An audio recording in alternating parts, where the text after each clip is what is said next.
नमस्कार.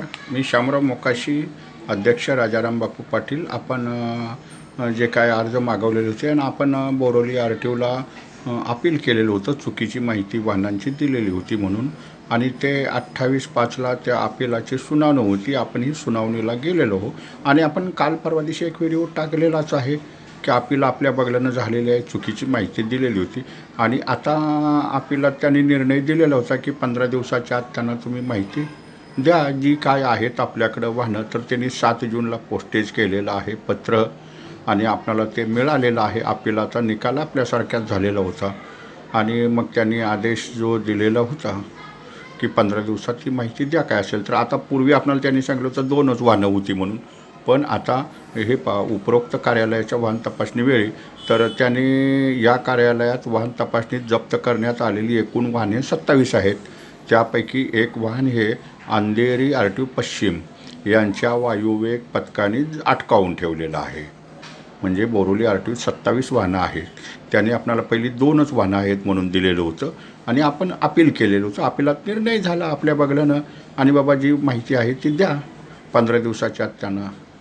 मग 27 वाहनं आहेत, आणि त्यातलं एक वाहन हे अंधेरी RTO नाही, म्हणजे ह्यांच्याकडे 26 आहेत.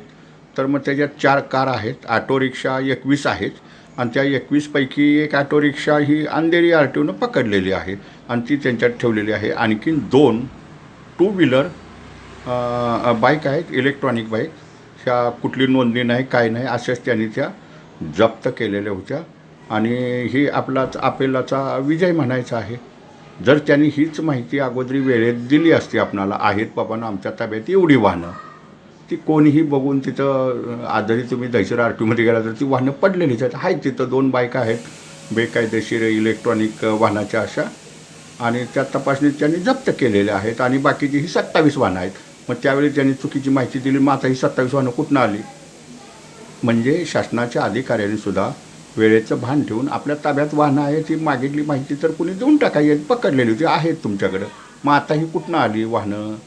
जर आपण तसं कायद्यानं ही करायचं, मग आता कशी आली ही तुमच्याकडची लिखित माहिती आहे. ही काय बोरोली RTOचं आलं आहे ना पत्रास अपिलाचं आपले ही झालेलं. म्हणजे हे शासनाचे अधिकारी चालढकल करतात, आणि मग त्यांनी जरी चालढकल करायची काय गरज आहे? पकडलेली आहेत, कायदेशीर वाहनं ती पकडलेली होती, आणि ती माहिती आपण मागितलेली होती, चुकीची दिलेली होती, अपील केलेलं होतं. अपील आपल्या बगल्यानं निर्णय झाला, आणि अपिलात 28 तारखेला निर्णय दिला अपील अधिकाऱ्यांनी की बाबा 15 दिवसाच्यात माहिती द्या. तुम्ही ठेवलेत ना 2024पर्यंत तुमच्याकडे किती वाहनं आहे ती द्या. मग त्या सडलेल्या रिक्षा तिथं आहेतच ना, 2 बाईक वगैरे असं. तर धन्यवाद. मूचवाले मोकाशी यूट्यूब पहा. ही बोरोली RTOचं अपील केल्यामुळं ही त्यांनी डिटेल्स माहिती दिलेली आहे. बघा हे पत्र बघा, 7 जूनला त्यांनी पाठवलेलं आहे. धन्यवाद. मूचवाले मोकाशी यूट्यूब पहा, लाईक करा, शेअर करा, सबस्क्राईब करा. धन्यवाद.